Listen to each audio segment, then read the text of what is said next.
जय श्री श्री गुरु गौरांग गंधर्विक गिरिधारी जीव की जय। हरिनाम संकीर्तन की जय। श्रीमद् भगवद गीता द्वितीय अध्याय सांख्य योग श्लोक संख्या 20। न जायते म्रियते वा कदाचिन्मायं भूत्वा भविता न भूयः अजो नित्यः शाश्वतोऽयं पुराणो न हन्यते हन्यमाने शरीरे। ভগবান শ্রীকৃষ্ণ অর্জুনকে বলছেন, এই জীবাত্মা কখনো জন্মে না বা মরে না। ন জায়তে ম্রিয়তে, অর্থাৎ জন্মে না বা মরে না। কদাচিন্নায়ম, পুনঃ পুনঃ তাহার উৎপত্তি বা বৃদ্ধি হয় না। ভূত্বা ভবিতা না ভূয়ঃ, তিনি জন্মরহিত, সর্বদা এক রূপ বলিয়াও নিত্য, অপক্ষয় শূন্য, রূপান্তর রহিত, অর্থাৎ পুরাতন হইলেও নিত্য নবীন, দেহবিশিষ্ট হইলেও তাহার বিনাশ হয় না। কারণ এই শরীরের সহিত তাহার স্বরূপ সম্বন্ধ অভাব। জন্ম মরণশীল শরীরের সহিত তাহার কোনো স্বরূপ সম্বন্ধ নাই। এই জন্য বললেন ন জায়তে, জীবাত্মা জন্মে না, তার মরণও হয় না। এর আগে আমরা দেখেছি স্থূল দেহের 6টা বিকার আছে। সেই বিকারগুলো কি না? জন্ম, অস্তিত্ব, বুদ্ধি, পরিণাম, অপক্ষয় ও বিনাশ। কিন্তু আত্মা জন্মে না, এর অপক্ষয়ও নাই, অপক্ষয় শূন্য। একথা আমরা দেখতে পাচ্ছি। তাই ভগবান হচ্ছেন বিভু আর জীব হচ্ছে অণু। ভগবানের সঙ্গে জীবের এইটাই সম্পর্ক। আমরা জীবাত্মা, আমরা যদি সদ্গুরুর কাছ থেকে পরম তত্ত্বজ্ঞান লাভ করতে পারি, তাহলে আমরা ভগবানকে লাভ করতে পারব। আমরা জানতে পারব যে আমরা প্রকৃতপক্ষে এ শরীর নই, আমরা হচ্ছি আত্মা। এবার আমরা 21 নম্বর শ্লোকে আসি। বেদাবিনাশিনম নিত্যম জৈনম অজমব্যয়ম কথম স পুরুষ পার্থ কং ঘাতয়তি হন্তিকম। হে পার্থ, যিনি জীবকে নিত্য, অজ, অব্যয় এবং অবিনাশী বলিয়া জানেন, তিনি কি প্রকারে কাহাকেও হত্যা করান বা হত্যা করেন?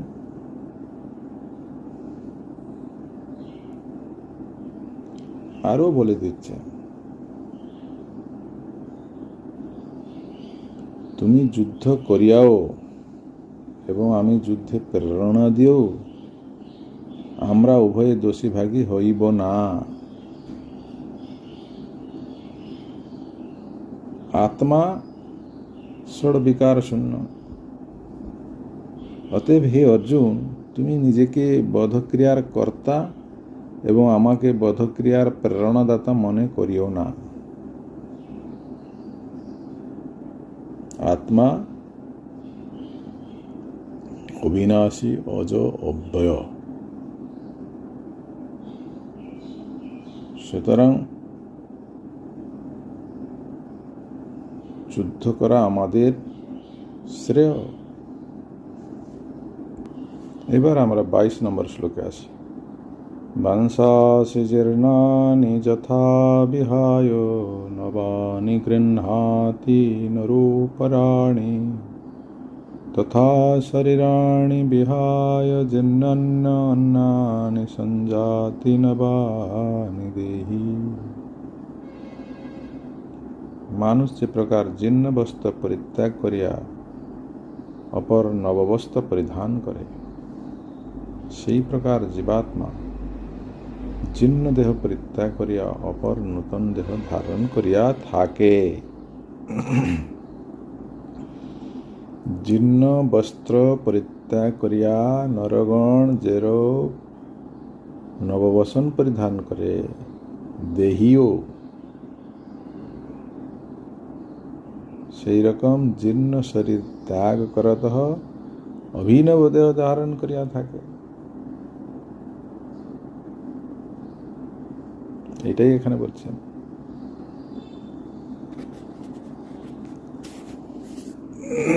संजाति तथा शरीराणि विहाय जीर्णान्नानि संजाति नवानि देहि।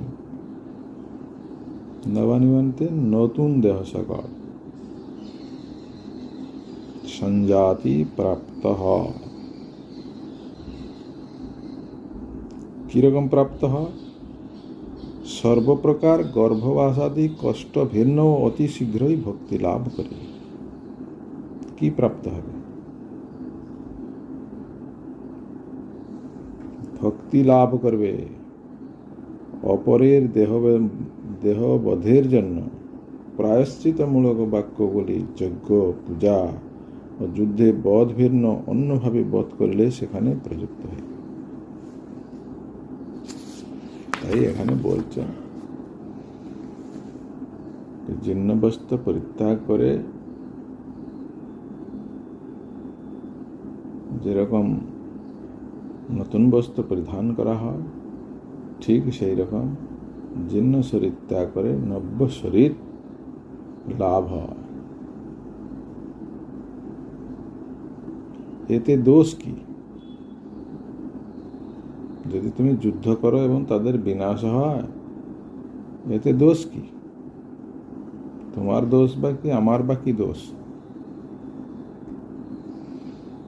अच्छेद्यो अयमदायो अयमक्लेद्यो अशुष्य एव च नित्य सर्वगतस्थाणुरचलो अयं सनातनः अव्यक्तो अयमचिन्तो अयमविकार्यो अयमच्युते तस्मादेवं विदित्वेनं नानुशोचितुमर्हसि।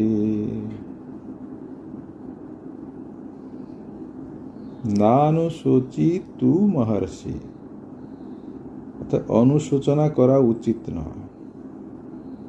কিসের জন্য অনুশোচনা করা উচিত নয় ভগবান অর্জুনকে বলছেন? কারণ জীবাত্মা হচ্ছে অচ্ছেদ্য, অদাহ্য, অক্লেদ্য, অশস্য। জীবাত্মা হচ্ছে নিত্য, সর্বগত, স্থাণু, অচল ও সনাতন।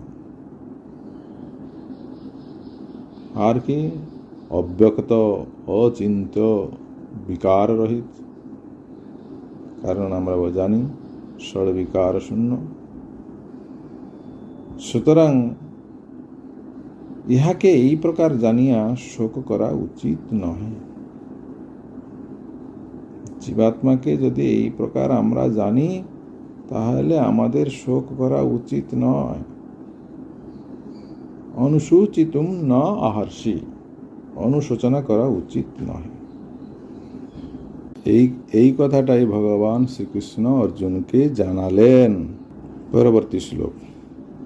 অথ চৈনম নিত্যজাতম নিত্যম বা মন্যসে মৃতম তথাপি ত্বম মহাবাহো নৈনম শোচিতুমর্হসি।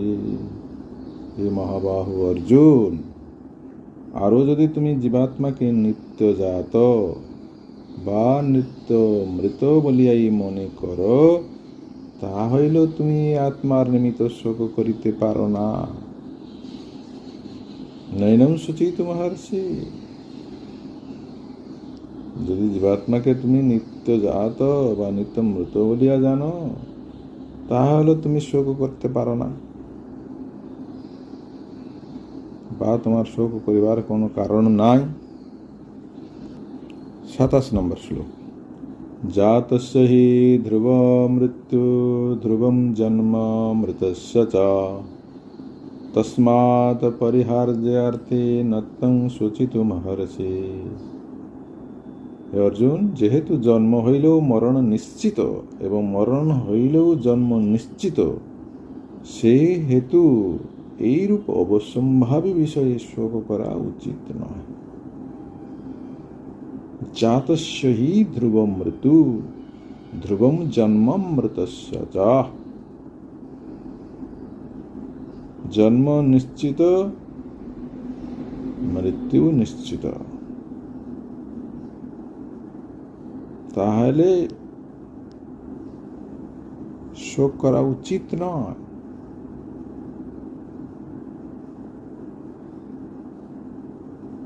কারণ জাত ব্যক্তির জাতস্য, জাত ব্যক্তির অর্থাৎ জন্ম হইলে মরণ নিশ্চিত, মরণ হইলেও জন্ম নিশ্চিত। এটা তুমি যদি ভালো করে জানো তাহলে তোমার শোক করা উচিত নহে। পরবর্তী শ্লোক। অব্যক্ত দিনী ভূতানি ব্যক্ত মধ্যানি ভারত অব্যক্ত নিধনানিব তত্র কা পরিদেবনা। হে ভারত, প্রাণীগণের জন্মের পূর্ব অবস্থা অজ্ঞাত, জন্মের পর মধ্যকাল জ্ঞাত, আর মরণের পরও অজ্ঞাত। সুতরাং তদ বিষয়ে শোকের কি কারণ আছে? কা পরিদেবনা, শোক নিমিত্ত বিলাপ কেন?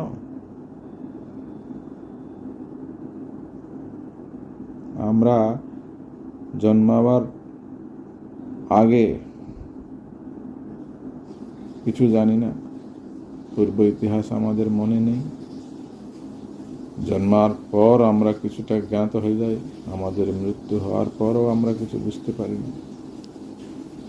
সুতরাং শোক করা অনুচিত।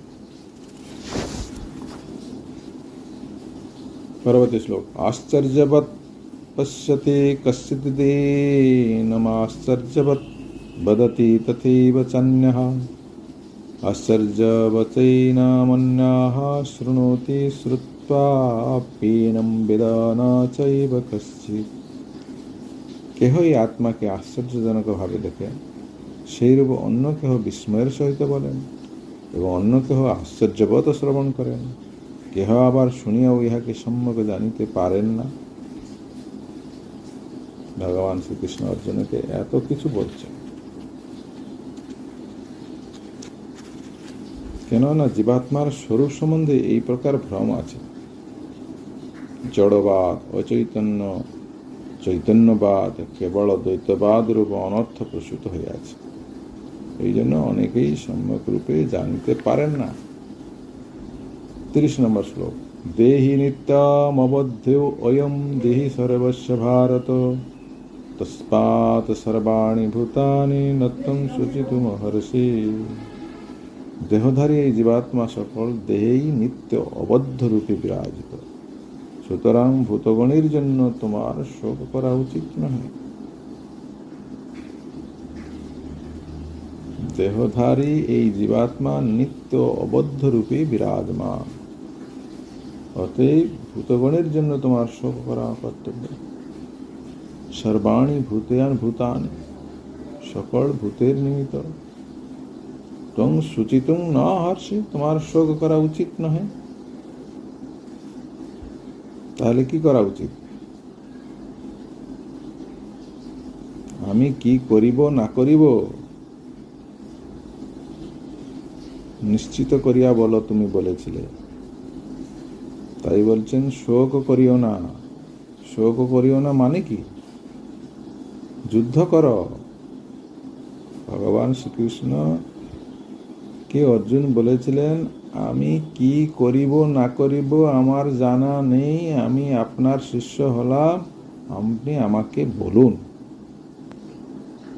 তাই ভগবান বার বলছেন শুচিতু মহর্ষি, ত্বং শুচিতু না অহর্ষি, তোমার শোক করা উচিত নয়। শোক করা উচিত নয় মানে কি চুপ করে বসে থাকা?